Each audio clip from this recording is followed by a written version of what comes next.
Many think the Japanese are the politest and sweetest people, but that's not always true. Stop doing things like this, and this, or you get into an awkward situation or even a fist fight in Japan. You don't want this guy coming after you. って言ってたでしょ。そんなこと一言も言ってないですよ。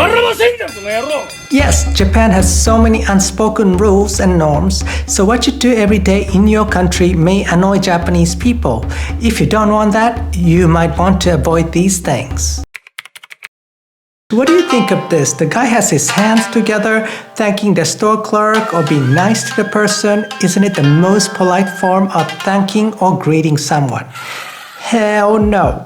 In Japan, we only do this in a temple, a shrine, or cemetery to make a prayer or pay respect to the ancestors. Miss Tina Turner knows this very well.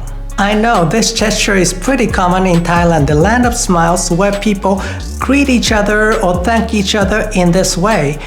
And the person doing this perhaps has no harmful intention, but when we see foreigners do this, people can get quite annoyed because it basically means they think all Asians are the same.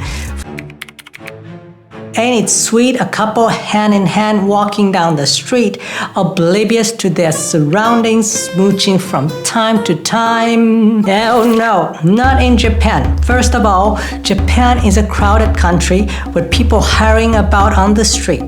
The pavements are usually narrow and the couples or the group of friends are not supposed to walk side by side when there's opposing traffic. This comes from one of the most important social norms in Japan called meiwaku, which can translate into burden or trouble. Basically, you are supposed to think of the impact to others before doing something, and blocking the street certainly doesn't pass this test. So save the smooching until you couples arrive at the love hotels where you can engage in smooching and all other types of fun activities. You see no noise signs everywhere, in a train, in a museum, in a cafe, in a hotel lobby, and even in a hotel room. So yes, that's why Japanese people are so soft-spoken and polite. Some of them even cover their mouth when they speak.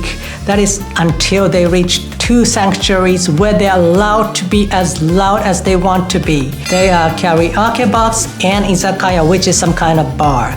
In those two places, you can witness Japanese people being rowdy, showing their wild sides. Believe me, they can get quite wild. The concept of meiwaku extends to body odor, and you expect it to be odorless or mildly scented.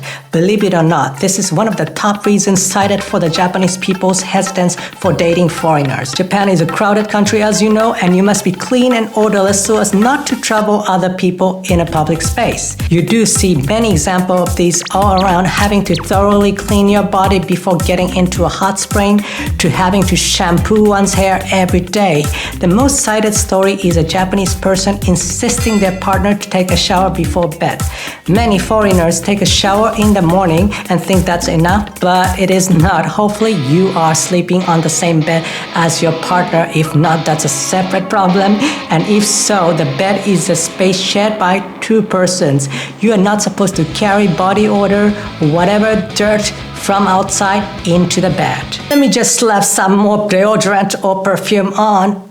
No, in some cultures you can cover body odor with a stronger scent like perfume, but this is equally meiwaku in Japan. In fact, some sushi shops and high-end restaurants prohibit perfume. Unfortunately, your black opium or Miss Dior has to stay home. Yes, COVID is over, but social distance has been in existence in Japan for quite some time. In Japan, you are supposed to give people physical and social space. Just like you're not supposed to hug or touch strangers, you're not supposed to intrude on strangers' business or social bubble. So none of these, please. Unless you're at a gaijin bar in Roppongi, do not expect a warm welcome when you approach a stranger in a bar. They may even ignore you, but don't take it personal and let that affect your self-esteem. It is just cultural, or you may just be creepy. The only place where girls are open to speaking to strangers is Hachiko Square, perhaps, perhaps in Shibuya or Dotonbori in Osaka, which is a known pickup spot. Also, in an everyday encounter like in a cafe, restaurants, or commute, you're not supposed to strike a random conversation with a stranger. It is considered troublesome, especially to speak to baristas or cashiers, because such random conversation is not considered as part of work, and you are making them look like they're slacking. This doesn't mean Japanese people are not friendly. In fact, you'll be surprised how friendly they can be if you meet them in the right place and right occasion. They may even take you out on a late night ramen tour and vomit together at the end of it. Tell me what you think about all these tips in the comment section below and your experience. Here's a playlist and a video you might be interested in. I'll see you there. Thank you. Sayonara!